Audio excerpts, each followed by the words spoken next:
الحمد لله الخلق وقدر الأشياء واصطفى بهداية الرسل والأنبياء.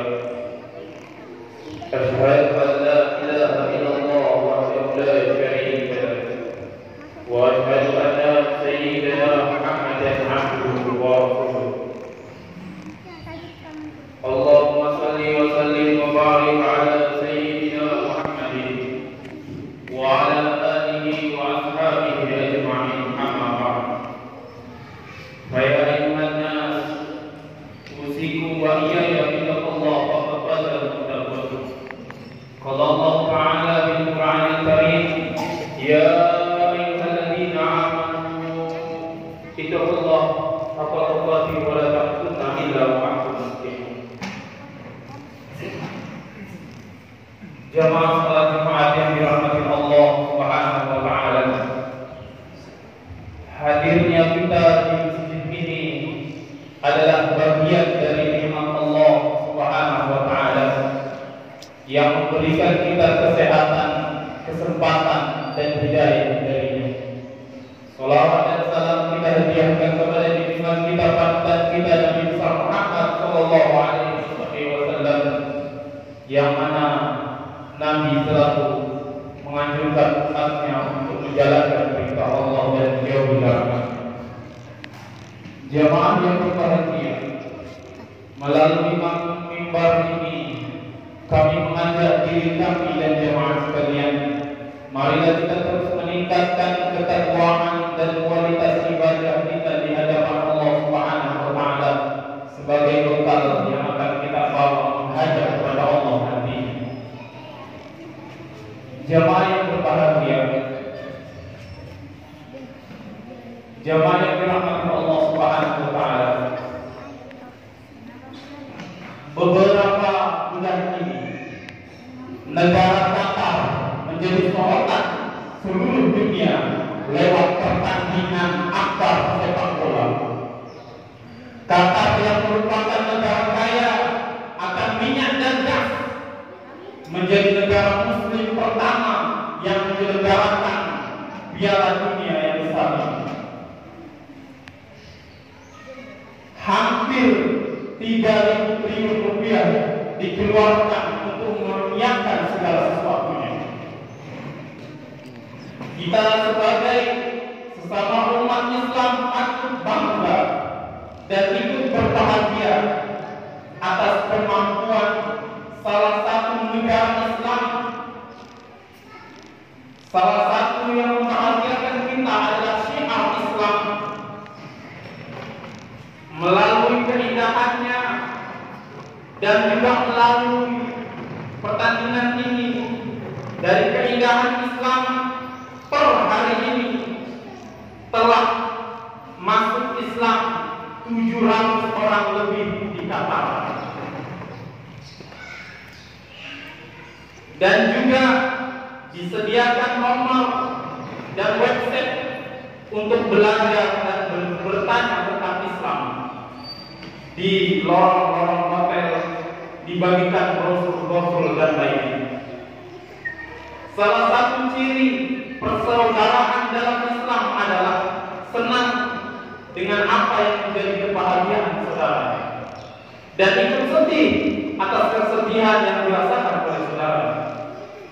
Dari penyelenggaraan Piala Dunia 2022 di Qatar ini, ada beberapa pelajaran yang bisa kita ambil sebagai seorang muslim. Pertama, dakwah itu memiliki medan juang yang sangat luas. Seperti kita ketahui bersama, Piala Dunia ini dimanfaatkan sebagai sarana dakwah yang diisi dengan ajaran Islam, dengan menyampaikan pesan-pesan kebaikan, persatuan dan keindahan. Dalam pembukaannya, Piala Dunia ini diawali dengan pembacaan lantunan ayat suci Al-Quran. Saat itu seorang bertanya kepada Mimbarul Ghalam, seorang yang membacakan ayat suci tentang bagaimana cara menyatukan umat manusia ini yang berbeda-beda, yang terkadang terlebih terbelah dan juga berjalan sendiri-sendiri.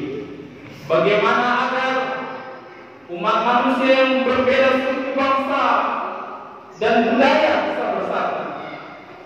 Maka dijawab oleh Al-Ghanam yang membaca Al-Quran dengan jawaban dari Al-Quran surat Al-Hujurat ayat 13. Ya ayuhan nas, inna khalaqnakum min dzakarin wa unsa wa ja'alnakum shu'uban wa qaba'il lita'arafu inna akramakum indallahi atqakum. Yang artinya, hai manusia, sesungguhnya kami menciptakan kamu dari seorang laki-laki dan seorang perempuan, dan menjadikan kamu berbangsa-bangsa, bersuku-suku, supaya kamu saling mengenal. Sesungguhnya orang yang paling mulia di antara kamu adalah mereka yang paling bertakwa di antara kamu. Al-Hujurat ayat 13. Jamaah yang berbahagia, dijelaskan lebih lanjut oleh Miftahul Ghalib. Kami diajarkan untuk meyakini bahwa kita umat manusia disebar di muka bumi dalam keadaan berbangsa-bangsa, bersuku-suku, agar saling belajar, saling bantu, dan saling tolong-menolong dalam muka keindahan bersama. Jamaah yang berbahagia, dengan sikap saling menghormati dan toleransi inilah muncul kebersamaan di muka bumi. Subhanallah. Kita bisa melihat bahwa sarana apapun bisa menjadi medan dakwah yang menyisipkan pesan rahmatul alamin dari Al-Quran Karim dan Islam, termasuk lewat pertandingan Piala Dunia kali ini. Kita bisa belajar sarana dakwah kita sangat banyak. Kita memanfaatkan sarana yang ada untuk mengajak umat manusia mengenal agama Islam ini, menanamkan nilai-nilai keindahan Islam dan mengamalkan agama ini. Dan insya Allah semua ini dicatat amal yang besar. Kaum muslimin yang berbahagia, kedua, sikap tegas dalam melarang berbagai bentuk kemungkaran sepanjang event Piala Dunia di Qatar. Sikap tegas ini bisa kita lihat dari sejumlah larangan yang diberlakukan di Qatar selama event ini berlangsung. Pertama, pemerintah Qatar melarang hubungan tanpa ikatan pernikahan. Hal ini jelas termasuk dari perbuatan zina yang sangat dilarang dalam ajaran Islam. Jangankan melakukannya, bahkan mendekatinya saja sudah dilarang.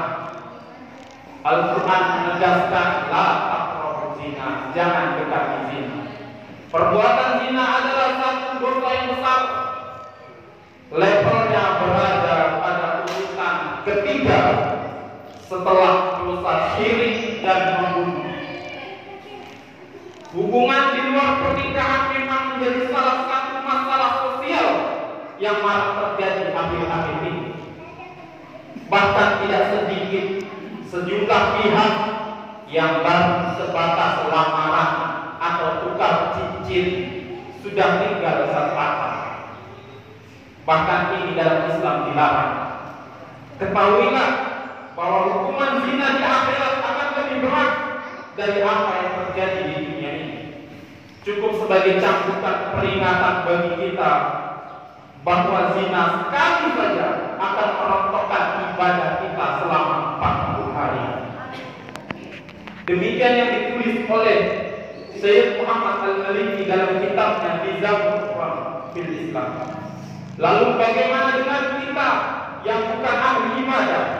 Bekal apa yang akan kita bawa mati nanti jika semuanya dihapuskan kesalahan kita?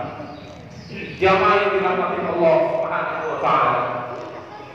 Rasulullah sallallahu alaihi wasallam bersabda, "Wa idza za'a al-insan min zulin ilman. Innal iman salawul yasirullahu min yasrihi taubatu. Yang artinya iman laksanakan baju ataupun pakaian yang dikenakan seorang hamba. Dan apabila dia melakukan dosa besar termasuk zina, maka dia terlepaslah iman itu dari dirinya dan akan dikembalikan kepadanya apabila dia bertobat. Hadis riwayat Baihaqi. Jamaah yang berbahagia. Yang kedua, sikap tegas pemerintah Qatar tampak dari larangan untuk meminum minuman keras dan juga menunjukkan promosi atas minuman keras, yang mana minuman keras adalah induk segala kejahatan. Dari minuman keras seorang bisa mengeluarkan kata-kata tidak baik, bisa menceraikan pasangan, bisa melakukan hubungan, bisa melakukan pembunuhan, tawuran, dan dampak buruk lainnya.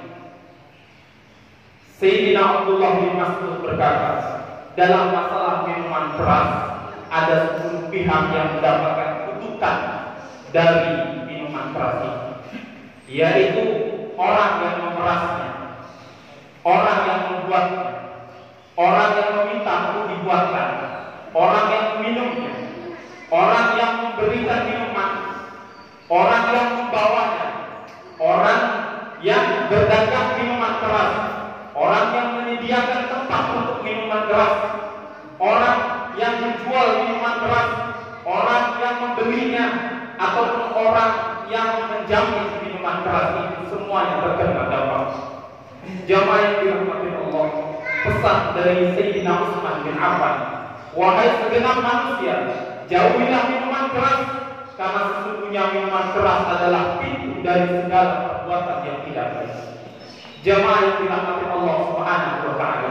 Yang ketiga, ketegasan pemerintah Qatar dalam Piala Dunia 2022. Dan hal ini yang paling menjadi sorotan negara-negara barat dan aktivis hak-hak asasi manusia tentang larangan memakai segala bentuk dan simbol LGBT atau jeruk makan. Kita ketahui bahwa kelompok LGBT benar-benar gerak dengan langkah Qatar yang sangat tegas melarang segala bentuk kampanye LGBT, termasuk bagi timnas mana saja yang tampil di Piala Dunia Qatar 2022. Bahkan ada pesawat yang dilarang turun di bandara Qatar karena ada simbol LGBT. Jamaah yang dirahmati Allah Subhanahu wa taala, ketegasan Qatar ini perlu ditiru oleh negara-negara muslim demi menyelamatkan moral anak bangsa dari cengkraman LGBT yang ramai dalam beberapa dekade ini. Karena kita tahu bahwa perilaku LGBT yang ramai dalam satu dekade ini adalah perilaku yang menyimpang dari fitrah manusia, perbuatan anormal yang justru menginjak hak asasi manusia. Ini adalah penyakit yang harus diobati dan bukan dikembangkan. Jamaah yang dirahmati Allah Subhanahu wa taala, Rasulullah sallallahu alaihi wasallam bersabda, "La'natullah man 'amala 'amalan qawlun, la'natullah man 'amila 'amalan qawlun, la'natullah 'amila 'amalan qawlun." Yang artinya Allah mengutuk seorang yang melakukan perbuatan kaum lut. Allah mengutuk seseorang yang melakukan perbuatan kaum lut. Allah mengutuk dan melaknat orang yang melakukan perbuatan kaum lut. Diulang 3 kali oleh Nabi Sallallahu Alaihi Wasallam. Inilah 2 hal yang perlu kita jadikan bahan pelajaran dari penyelenggaraan Piala Dunia pertama di negara Muslim. Kita belajar tentang bagaimana mengartikan makna rahmatul lil alamin dengan baik dan benar, tanpa menghilangkan sikap tegas terhadap keburukan dan kemungkaran. Melalui event Piala Dunia di Qatar, kita bisa menyampaikan kepada dunia bahwa Islam adalah rahmatan lil alamin. Semoga kita panjang umur, sehat walafiat, bisa menjauhi segala dosa dan maksiat, dilindungi semua kita, keluarga dan saudara semua, dan juga selalu panjang umur dalam kebaikan. Barakallahu lakum fil Qur'anil azim wa nafa'ani wa iyyakum bima fihi minal ayati wa dzikril hakim. Taqabbal minni innahu huwas samiul alim. Fastaghfiruhu innahu huwal ghafurur